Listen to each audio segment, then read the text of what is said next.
എന്നാൽ ഒരു ആക്സിഡന്റ് സംഭവിക്കുകയോ അല്ലെങ്കിൽ നമുക്ക് എന്തെങ്കിലും ഒരു എമർജൻസി ഒരു സിറ്റുവേഷൻ വരികയോ ചെയ്താൽ നമ്മൾ ഫസ്റ്റ് എയ്ഡ് എന്ന് പറയുന്ന ഒരു സംഭവം എന്താണെന്നുള്ളത് അറിയാനും അതിനെക്കുറിച്ചുള്ള നമ്മൾ സാധാരണ ഹോട്ടലിൽ സംഭവിക്കുന്ന പല കാര്യങ്ങളുണ്ട്.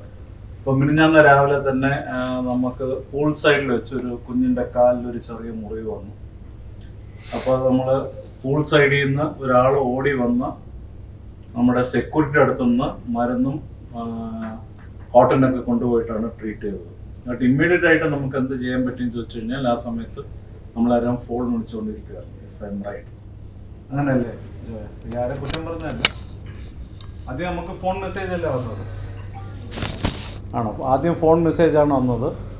അത് കഴിഞ്ഞ് ഏതാണ്ട് ഒരു 5 മിനിറ്റ് കഴിഞ്ഞാണ്. പക്ഷേ കുഞ്ഞിന് വേറെ കുഴപ്പമൊന്നുമില്ലായിരുന്നു. എന്നാലും we took 5 minutes to attend to the kid. ആ കൊച്ചിനെ നമ്മൾ പോയി അറ്റൻഡ് ചെയ്യാനായിട്ടും 5 മിനിറ്റ് എടുത്തു. ഈ 5 മിനിറ്റ് ചില സാഹചര്യങ്ങളിൽ ക്രിട്ടിക്കൽ ആകാറുണ്ട്. അതൊരു ഹാർട്ട് അറ്റാക്ക് വരുന്ന ആളായാലും അല്ലെങ്കിൽ ഒരു സ്മോക്ക് ഇൻഹേൽ ചെയ്യുന്ന ആളാണെങ്കിലും ഇറ്റ് ഈസ് എ ക്രിട്ടിക്കൽ. ആദ്യത്തെ ചില നിമിഷങ്ങളാണ് ഏറ്റവും ക്രിട്ടിക്കൽ. അപ്പോൾ ആ സമയത്ത് നമുക്ക് എന്ത് ചെയ്യാൻ പറ്റും, നമ്മൾ എന്ത് ചെയ്യണമെന്നെക്കുറിച്ച് നമുക്ക് ക്ലാസ് രൂപേണ 1 hour ആയിരിക്കുമല്ലേ പ്രോഗ്രാം? 1 hour പ്രോഗ്രാമാണ്. 1 hour programme. Please apply yourself. നമ്മുടെ ഹോട്ടലിന് വേണ്ടിയിട്ട് മാത്രമല്ല, നമ്മുടെ എല്ലാവരുടെയും വീട്ടിലുള്ള കാര്യങ്ങളെല്ലാം നമ്മൾ വരുന്ന വഴിക്കുണ്ടാകുന്നതാണെങ്കിൽ നമ്മുടെ ഒരു പേഴ്സണൽ ജീവിതത്തിന് എല്ലാത്തിനും ഒരുപാട് ഉപകാരപ്രദമായിട്ടുള്ള ചില കാര്യങ്ങളും ചില ടെക്നിക്സും ചില നുണുക്ക് എന്താ പറയുക വിദ്യകളും എല്ലാം പറഞ്ഞു തരാൻ വേണ്ടിയിട്ട് നമ്മുടെ ഒപ്പം ഇന്ന് കെയർ ആൻഡ് ക്യൂർ എന്ന് പറയുന്ന സ്ഥാപനം, അവർ ഹോം കെയറിലാണ് കോൺസെൻട്രേറ്റ് ചെയ്യണത്. ഇപ്പോൾ ഞാൻ സംസാരിച്ചതേ ഉള്ളൂ. അപ്പോൾ അവർ വീട്ടിൽ വന്ന് പല ചികിത്സ ഇൻക്ലൂഡിങ് എക്സ്റേ മെഷീൻസ് വരെയും അവരുടെ കയ്യിലുണ്ടെന്നാണ് ഇപ്പോൾ I just spoke to them. അപ്പോൾ അവർ മുന്നിട്ട് വന്നിരിക്കുകയാണ് നമ്മളെ ഹെൽപ്പ് ചെയ്യാനായിട്ട്. ഇന്നും നാളെയും ഓരോ മണിക്കൂർ സെഷനാണുള്ളത്. എൻ്റെ മാക്സിമം പ്രയോജനം എല്ലാവരും എടുക്കുക. ബിക്കോസ് ഇത് നമ്മൾ ഒരു പ്രാവശ്യം പ്രാക്ടീസ് ചെയ്താൽ ഇത് മനസ്സിൽ നിൽക്കണം. അടുത്ത ഒരു 6 മാസം കഴിയുമ്പോൾ അയ്യോ ശ്വാസം മുട്ടി എന്ത് ചെയ്യണമെന്ന് ചോദിച്ചു കഴിഞ്ഞാൽ ഞങ്ങൾക്ക് അറിഞ്ഞുകൂടാന്ന് പറയരുത്. It is beneficial for each one of us. ഒരു introduction if you can start. ഇത്രയും പേരെ ഇൻട്രൊഡ്യൂസ് ചെയ്തിട്ട് ഐ വിൽ കീപ് ഗോയിങ് ഞാൻ നാളത്തെ ക്ലാസ്സിൽ. അപ്പോൾ all the best. This is very important. Okay, all the best to you. So basically mister Santhosh പറഞ്ഞതുപോലെ first aid and fire fighting അത് നമ്മുടെ ഒരു ബ്രെഡ് ആൻഡ് ബട്ടർ എന്ന് തന്നെ പറയാം. നിങ്ങളൊരു സ്ഥാപനത്തിലാണെങ്കിലോ അല്ലെങ്കിൽ ഒരു വീട്ടിലാണെങ്കിലോ ഒരു ഏത് സ്ഥലത്താണെങ്കിലും, ഇപ്പോൾ ഒരു സിനിമ ഹാളിലാണെങ്കിലോ അല്ലെങ്കിൽ ഒരു ഹോസ്പിറ്റലിലാണെങ്കിൽ തന്നെ നിങ്ങൾക്ക് ചിലപ്പോൾ ഒരു ജീവൻ രക്ഷിക്കാൻ വേണ്ടിയിട്ട് ഒരു 5 മിനിറ്റ് നിങ്ങൾക്ക് നിങ്ങളുടെ ആ 5 മിനിറ്റിലെ ആക്ഷൻ ചിലപ്പോൾ ഒരു ജീവൻ രക്ഷിക്കാം. എന്നെക്കുറിച്ച് പറയുകയാണെങ്കിൽ ഞാൻ HR അഡ്മിൻ്റെ ഹെഡാണ് കെയർ ആൻഡ് ക്യൂറിൻ്റെ. കെയർ ആൻഡ് ക്യൂറിനെ കുറിച്ച് പറയുകയാണെങ്കിൽ കെയർ ആൻഡ് ക്യൂർ 2012 സ്റ്റാർട്ട് ചെയ്തൊരു ഹോം ഹെൽത്ത് കെയർ സർവീസ് പ്രൊവൈഡേഴ്സാണ്. ഇപ്പം ഹോം ഹെൽത്ത് കെയർ എന്ന് പറയുമ്പോൾ നിങ്ങൾക്ക് ചിലപ്പോൾ മനസ്സിലായില്ലായിരിക്കാം. ലൈക്ക് നമ്മുടെ ഹോസ്പിറ്റലിൽ കിട്ടുന്ന എല്ലാ സർവീസസും, ഈവൻ എക്സ്റേ ആണെങ്കിലോ ഹോസ്പിറ്റൽ ഇക്വിപ്മെൻറ്റ്സ് ആണെങ്കിലോ അല്ലെങ്കിൽ മെഡിസിൻ ആണെങ്കിലോ അല്ലെങ്കിൽ ഡോക്ടർ അല്ലെങ്കിൽ നേഴ്സ് നിങ്ങളുടെ വീട്ടിൽ വന്നിട്ട് ആ എല്ലാ സർവീസസും നിങ്ങളുടെ വീട്ടിൽ പ്രൊവൈഡ് ചെയ്യുന്നൊരു ഒരു പ്രൈവറ്റ് സംഘടനയാണ് കെയർ ആൻഡ് ക്യൂർ. നമ്മൾ 2012 എസ്റ്റാബ്ലിഷ്ഡ് ആണ്. നമ്മുടെ CMDയുടെ പേര് ഷിജു സ്റ്റാൻലി എന്നാണ്.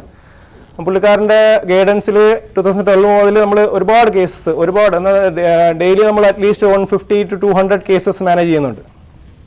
അവർ വീട്ടിൽ നിന്ന് ഫോൺ വിളിക്കുന്നു, എങ്ങനെ എന്തെങ്കിലും ഇഷ്യൂസ് ഉണ്ടെങ്കിൽ അവർ വന്നിട്ട് നമ്മുടെ ടീം അവിടെ പോകുന്നു, അവിടെ അറ്റൻഡ് ചെയ്യുന്നു. ഈവൻ എക്സ്റേ പോലും നമ്മൾ വീട്ടിൽ പോയിട്ട് എടുത്തു കൊടുക്കുന്നുണ്ട്, പോർട്ടബിൾ എക്സ്റേ മെഷീൻ വെച്ചിട്ട്. അപ്പോൾ അങ്ങനെ ഒരു മെഡിക്കൽ ഓർഗനൈസേഷൻ എന്ന് പറയാം നമുക്ക്. അതാണ് കെയർ ആൻഡ് ക്യൂർ. അപ്പോൾ ഇന്ന് നമ്മുടെ ജിഹാസും എല്ലാം കൂടെ ആ ടീം എല്ലാം കൂടെ ഓർഗനൈസ് ചെയ്തിട്ട് നമുക്കൊരു ഫസ്റ്റ് എയ്ഡിൻ്റെ ട്രെയിനിങ് കണ്ടക്ട് ചെയ്യാനായിട്ട് പറഞ്ഞിട്ടുണ്ട്. അപ്പോൾ അതിന് വേണ്ടിയിട്ടാണ് ഞങ്ങളുടെ ടീം വന്നത്. നിങ്ങൾക്ക് ക്ലാസ് എടുക്കാൻ പോകുന്ന ഫാക്കൽറ്റീസ് ഇവർ 2 പേരുമായിരിക്കും. നമ്മുടെ ഓൾമോസ്റ്റ് സീനിയർ നേഴ്സസ് ആണ് 2 പേരും. ഒന്ന് നമ്മുടെ അസിസ്റ്റൻറ്റ് മാനേജർ നഴ്സിംഗ് ആണ് Reena Rajan. And the second one is Jinu nursing coordinator ആണ്. ഇവർ രണ്ടുപേരുടെയും ഗൈഡൻസിലായിരിക്കും ഈ ക്ലാസ് പോകുന്നത്. ഈ ക്ലാസ് പോകുന്നതെന്ന് വെച്ചാൽ ഈ ടോപ്പിക്കിൽ കൂടെ ആയിരിക്കും ഈ ക്ലാസ് കടന്നു പോകുന്നത്. ഇപ്പം നിങ്ങൾക്ക് ഇതിൽ എന്തെങ്കിലും ഡൗട്ട്, ചെറിയ ഡൗട്ടാണെങ്കിലും നിങ്ങൾ എഴുതിയിട്ട് ചോദിക്കണം. അത് ചിലപ്പോൾ ഞങ്ങൾക്ക് പറഞ്ഞു തരാൻ കഴിയും. നിങ്ങൾക്ക് ഇത്രയും എക്സ്പീരിയൻസ് ഉള്ള ആൾക്കാരെന്ന രീതിയിൽ അവർക്ക് പറഞ്ഞു തരാൻ കഴിയും നിങ്ങൾക്ക്. ബട്ട് നിങ്ങൾ എഴുതി ചോദിക്കണം. അല്ലാതെ നിങ്ങൾ ഈ ക്ലാസ് 1 മണിക്കൂറത്തുള്ള ക്ലാസ് കഴിഞ്ഞിട്ട് പോകാമെന്ന് വിചാരിച്ചു കഴിഞ്ഞാൽ ചിലപ്പോൾ ഇതായിരിക്കും ചിലപ്പം നിങ്ങളുടെ കുട്ടിക്കോ അല്ലെങ്കിൽ നിങ്ങൾക്കോ അല്ലെങ്കിൽ നിങ്ങളുടെ ആരെങ്കിലും നിങ്ങളുടെ ആയിട്ട് അസോസിയേറ്റ് ഉള്ള ആരെങ്കിലും ഈ ക്ലാസ് കൊണ്ട് നിങ്ങൾ വഴി പ്രയോജനം ഉണ്ടായേക്കാം. അപ്പോൾ ബേൺസ് ആണെങ്കിലോ, വൂൺസ് ആൻഡ് കട്ട്സ് ആണെങ്കിലോ, സഫോക്കേഷൻസ് ആണെങ്കിലോ, അല്ലെങ്കിൽ ഇലക്ട്രിക്കൽ ഫയർ ആണെങ്കിലോ, അല്ലെങ്കിൽ ഈവൻ മീൻസ് കുറച്ച് കോംപ്ലിക്കേറ്റഡ് ആയിട്ടുള്ള പ്രൊസീജിയർ ആയിട്ടുള്ള CPR ആണെങ്കിലോ, ഹെൽമെറ്റ് മാനോവർ ആണെങ്കിലോ, അത് നമുക്ക് ഈ 1 മണിക്കൂറിൽ പറഞ്ഞു തരാൻ പറ്റുന്ന രീതിയിൽ നമുക്ക് പറഞ്ഞു തരാൻ പറ്റും. നിങ്ങൾക്ക് അതിൽ എന്തെങ്കിലും ഉണ്ടെങ്കിൽ നിങ്ങൾ ഞങ്ങളോട് ചോദിക്കണം. അപ്പോൾ ബേസിക്കലി ഈ ഫസ്റ്റ് എയ്ഡ് എന്ന് പറഞ്ഞിട്ട് തുടങ്ങി. ബട്ട് നമുക്ക് എന്താണ് ഫസ്റ്റ് എയ്ഡ്? ആർക്കെങ്കിലും അറിയോ? ആരെങ്കിലും ഒരാൾ എന്താണ് ഫസ്റ്റ് എയ്ഡ് പറയും? എന്താണ് ഫസ്റ്റ് എയ്ഡ്? എന്താണ്? ഡോക്ടർമാർ ചെയ്യുന്നതാണോ ഫസ്റ്റ് എയ്ഡ്? പിന്നെ ആര് ചെയ്യുന്നതാണ് ഫസ്റ്റ് എയ്ഡ്? ആരാണ് ഫസ്റ്റ് ചെയ്യേണ്ടത്? ക്വാളിഫൈഡ് ആയിട്ടുള്ള ആൾക്കാരാണോ ചെയ്യേണ്ടത്? പിന്നെ ആരാണ് ചെയ്യേണ്ടത്?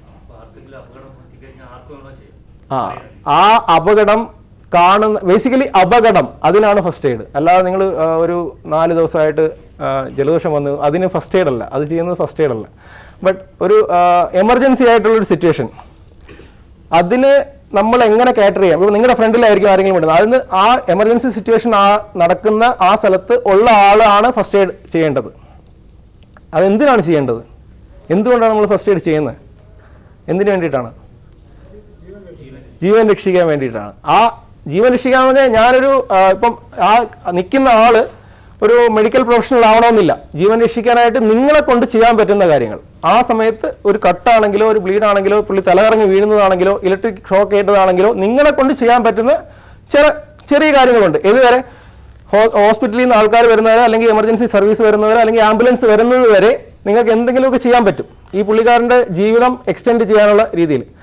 ചിലപ്പോൾ ഈവൻ നമ്മുടെ CPR എന്നൊക്കെ പറയുകയാണെങ്കിൽ ഈവൻ 45 മിനിറ്റ് വരെയും CPR ചെയ്തിട്ട് രക്ഷപ്പെട്ട ആൾക്കാരുണ്ട്. ഒരു പൾസും ഇല്ലാതെ ബോധം കെട്ട് വീണിട്ട് 45 മിനിറ്റ് വരെ CPR ചെയ്തതിന് ശേഷം രക്ഷപ്പെട്ട ആൾക്കാരുണ്ട്. അപ്പോൾ എന്ന് പറഞ്ഞാൽ അത് പറയാൻ കാരണം എന്ന് പറഞ്ഞാൽ അത്രയും ഇമ്പോർട്ടൻസ് ആണ് നമ്മുടെ ഫസ്റ്റ് എയ്ഡിനുള്ളത്. സഡൻ ഇഞ്ചുറിയോ ഇൽനെസ്സോ വരുന്നതിന് കാറ്റർ ചെയ്യാൻ ഏതുവരെ നമ്മുടെ മെഡിക്കൽ ഹെൽപ്പ് വരുന്നത് വരെ ആ ജീവൻ എക്സ്റ്റെൻഡ് ചെയ്ത് കൊണ്ടുപോകാനുള്ള റെസ്പോൺസിബിലിറ്റി അവിടെ നിൽക്കുന്ന ഒരാൾക്ക് ഉണ്ട്. അത് റെസ്പോൺസിബിലിറ്റി നിങ്ങൾക്ക് ഉണ്ട്. ബട്ട് അത് ചെയ്യാനാണെങ്കിൽ നിങ്ങൾ അറിഞ്ഞിരിക്കണം എന്താണ് ചെയ്യേണ്ടതെന്ന്. അതാണ് ഈ ക്ലാസ്സിൽ പറയാൻ പോകുന്നത്. ബേസിക്കലി നിങ്ങളിപ്പം പറഞ്ഞു ഇഞ്ചുറി ആയി ആർക്കോ, അപ്പം നിങ്ങൾ എന്ത് ചെയ്യും? ഫസ്റ്റ് നിങ്ങൾ എന്ത് ചെയ്യും? ബേസിക് ഫസ്റ്റ് എയ്ഡ് കൊടുക്കാൻ തുടങ്ങും. ആദ്യം ആരെങ്കിലും വിളിക്കണ്ടേ? ആദ്യം ആരെങ്കിലും വിളിച്ചാലല്ലേ പറ്റത്തുള്ളൂ. ഇപ്പം നിങ്ങൾക്ക് അറിയാമായിരിക്കും ചെയ്യാൻ. ബട്ട് എന്നാലും ഒരാളും കൂടെ ഉണ്ടെങ്കിൽ, 2 കൈയുള്ള ഒരാളുണ്ട്, 4 കൈ ഉണ്ടായിരുന്ന അത് അത്രയും നല്ലതല്ലേ? ചിലപ്പോൾ എടുത്തുകൊണ്ട് പോകാൻ പറ്റും നമുക്ക്. അപ്പോൾ ആരെങ്കിലും ഇൻഫോം ചെയ്യണം. അപ്പോൾ ആരെ ഇൻഫോം ചെയ്യണം? ഇപ്പം നിങ്ങളുടെ കേസിലാണെങ്കിൽ ഇപ്പം നമ്മുടെ ഫ്രണ്ട് ഓഫീസ് സ്റ്റാഫ് ഉണ്ട്, ഹൗസ് കീപ്പിംഗ് ആണെന്ന് തോന്നുന്നു, ഹൗസ് കീപ്പിംഗ് സ്റ്റാഫ് ഉണ്ട്, സെക്യൂരിറ്റി സ്റ്റാഫ് ഉണ്ട്. അപ്പം എന്തായാലും നിങ്ങൾ ഇൻഫോം ചെയ്യുന്നത് നിങ്ങളുടെ സീനിയറിനെ ആയിരിക്കാം. അപ്പം നിങ്ങൾ ഒരു ബേസിക് ഒരു SOP എന്ന് പറയുന്നത് നിങ്ങളുടെ സീനിയറിനെ ഇൻഫോം ചെയ്യുക അല്ലേ? ബട്ട് സീനിയറിനെ ഇൻഫോം ചെയ്യേണ്ടതെന്നല്ല. ബട്ട് ആ സമയത്ത് ഇപ്പം നിങ്ങളുടെ അടുത്ത് തന്നെ ഒരു ഫോൺ ഉണ്ടെങ്കിൽ എത്രയും പെട്ടെന്ന് 911 അല്ലെങ്കിൽ എമർജൻസി സർവീസിനെ വിവരം അറിയിച്ചിരിക്കണം. അതായത് നിങ്ങൾ സീനിയറിൻ്റെ അടുത്ത് പറഞ്ഞ് പിന്നെ എമർജൻസിയിൽ പോകുന്നതിനേക്കാളും 2 മിനിറ്റ് മുമ്പേ അവരെത്തും. അപ്പോൾ അത് കഴിഞ്ഞിട്ട് സീനിയറിൻ്റെ അടുത്ത് പറഞ്ഞാൽ മതി. അത് നമ്മുടെ ഒരു വിവേചന ബുദ്ധി എന്ന് പറയാം. ഇപ്പം അതിന് നമുക്ക് ടൈം ഉണ്ടെങ്കിൽ സീനിയറിനെ പോയിട്ട് ഇൻഫോം ചെയ്യാം. ബട്ട് എമർജൻസി ആവുമ്പോഴാണ് നമ്മൾ ഫസ്റ്റ് എയ്ഡ് കൊടുക്കുന്നത്. അതുകൊണ്ട് ആദ്യം നമ്മുടെ മെഡിക്കൽ സർവീസസിനെയും വിളിച്ച് പറയാം. ഇപ്പോൾ ബേസിക്കലി നമ്മൾ വിളിച്ച് പറയാമെന്ന് പറഞ്ഞു. പക്ഷേ വിളിച്ചിട്ട് എന്താണ് പറയേണ്ടത്? എന്താണ് പറയേണ്ടത്? പറയും. എന്ത് പറയണം നമ്മൾ എമർജൻസി സർവീസിനെ വിളിച്ചിട്ട്? ആക്സിഡൻറ്റ് പറ്റിയെന്ന് പറയും. അപ്പോൾ ചിലപ്പോൾ ആ സൈഡിൽ ഉള്ളത് നമ്മളെപ്പോലെ ഇപ്പം വിളിച്ച് പറയുന്നത് പോലത്തുള്ള ആരെങ്കിലും ആയിരിക്കും. ചിലപ്പോൾ നമ്മുടെ പിയോണോ അല്ലെങ്കിൽ ആരെങ്കിലും ആയിരിക്കും എടുക്കുന്നത്. അപ്പോൾ ഇങ്ങനെ ഒരാളിനെ ആക്സിഡൻറ്റ് പറ്റിയെന്ന് പറയും. പുള്ളി പറയും എവിടെയാണ്? ഇവിടെയാണ്. അത്രയും പറഞ്ഞിട്ട് പുള്ളി ഫോൺ കട്ട് ചെയ്യും. ബട്ട് അതല്ല, ചിലപ്പോൾ ലേഡി ആയിരിക്കും കുഴഞ്ഞു വീണത്. അപ്പം അവിടെ നിന്ന് പറയും, അവരിങ്ങനെ പ്രീ എക്സെപ്ഷനിൽ വരും, അസംഷനിൽ വരും. അതൊരു ലേഡി ആയിരിക്കത്തില്ല എന്നുള്ള രീതിയിൽ ജെൻസ് സ്റ്റാഫ് വരാം. അപ്പോൾ നിങ്ങൾ ആ ഓരോ കോളിൻ്റെ ഓരോ പോയിന്റ്സും അത് ശ്രദ്ധിക്കണം. അല്ല നോക്കുന്നില്ല, ബട്ട് ഞാൻ പറഞ്ഞത് ആ ഇൻഫർമേഷൻ പാസിംഗ് ആണ് ഇമ്പോർട്ടൻറ്റ് എന്ന് പറഞ്ഞാൽ നിങ്ങൾ എവിടെ നിന്നാണ് വിളിക്കുന്നത്, ലൈക്ക് നിങ്ങളുടെ ഏത് നമ്പറിൽ നിന്നാണ് തിരിച്ച് കോൺടാക്ട് ചെയ്യാൻ പറ്റുന്നത്. ചിലപ്പോൾ 911 നിങ്ങളുടെ നമ്പർ കിട്ടണമെന്നില്ല, അല്ലെ തിരിച്ച് വിളിക്കാനായിട്ട് നിങ്ങളുടെ നമ്പർ എന്ന് പറഞ്ഞു കൊടുക്കുക അവർക്ക്. പിന്നെ ലൊക്കേഷൻ, ഏത് ലൊക്കേഷനിൽ നിന്നാണ് നിങ്ങൾ വിളിക്കുന്നത്. പിന്നെ അടുത്തത് നിങ്ങൾ പറയുന്ന ഗ്രാവിറ്റി ഓഫ് എമർജൻസി, പുള്ളിക്കാരൻ അൺകോൺഷ്യസ് ആണ് അല്ലെങ്കിൽ പുള്ളിക്കാരൻ കോൺഷ്യസ് ആണെങ്കിൽ അതിനനുസരിച്ചുള്ള ഗ്രാവിറ്റിയാണ് അതിൻ്റെ വ്യാപ്തി എന്ന് പറഞ്ഞാൽ ആ ഇൻസിഡൻറ്റിൻ്റെ വ്യാപ്തി. ചിലപ്പം ഇപ്പം ഇലക്ട്രിക്യൂഷൻ ആയിരിക്കും, അത് ലൈവ് വയറാണ്, ഇപ്പോഴും ലൈവ് വയറാണെങ്കിൽ അതിന് കൂടുതൽ ഇമ്പോർട്ടൻസ് ഉണ്ട്. അപ്പോൾ അതിൻ്റെ വ്യാപ്തി അത് അവർ എമർജൻസി സർവീസസിനെ വിളിച്ചറിയിക്കണം. പിന്നെ ഉള്ളത് ജെൻഡർ ആൻഡ് ഏജ്, അത് അറിയാൻ പറ്റുകയാണെങ്കിൽ മാത്രം നിങ്ങൾ അത് പറയുക. ജെൻഡർ എന്തായാലും അറിയാൻ പറ്റുമെങ്കിൽ പറയുക, അല്ലെങ്കിൽ അത് പറയാൻ ശ്രമിക്കാം നമുക്ക്. പിന്നെ ഉള്ളത് എനിക്ക് ഇപ്പം ഞാൻ പറഞ്ഞ പോലെ എന്തെങ്കിലും ഹസാർഡ്, ഇപ്പം പുള്ളിക്കാരൻ ആൾറെഡി ലൈവ് വയറിൽ ആണ്, അത് ഓഫ് ചെയ്യാൻ നമുക്ക് പറ്റുന്നില്ല എങ്കിൽ അങ്ങനെയുള്ള ഹസാർഡും കൂടെ പറയണം. അപ്പോൾ അവർ അതിന് പ്രിപ്പയർ ചെയ്ത് വരും, ഇലക്ട്രിക്കലായിട്ടുള്ള ആൾക്കാരും കൂടെ വരും, നമ്മൾ നേരത്തെ പറഞ്ഞതുപോലെ.